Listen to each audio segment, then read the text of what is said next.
In the mid-1920s, Mom and Dad lived in Denver, Colorado for a period of time. So I guess it's no surprise that one of Dad's favorite songs was When It's Springtime in the Rockies.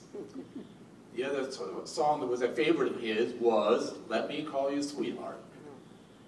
He sang those songs often and loudly.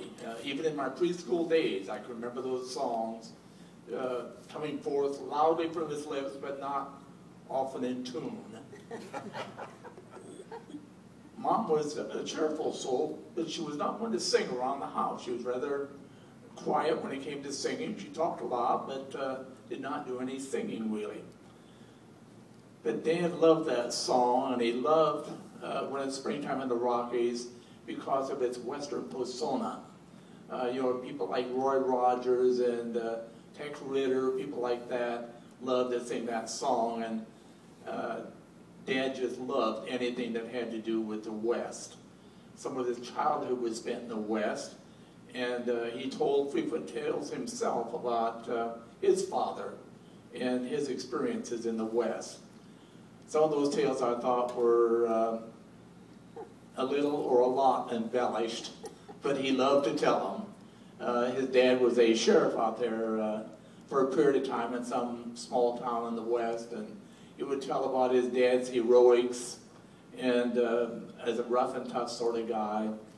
But Dad himself was a pretty gentle soul, really. He told a lot of rough and tough stories, and like the Western movies and the Western novels, but really in his own life, he was, like I say, a pretty gentle soul.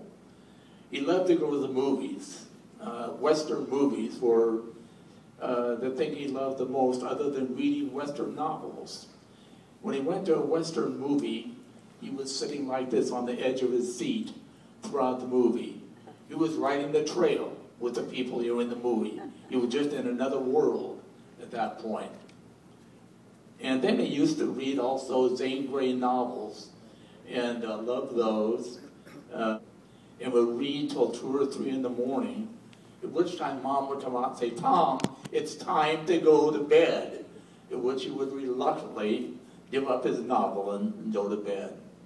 Then also at dinner time, Mom would have dinner ready, would come in where he was reading a Zane Grey novel and say, "Tom, dinner is ready." He wouldn't even hear it. He was so involved in his novel, didn't hear it all.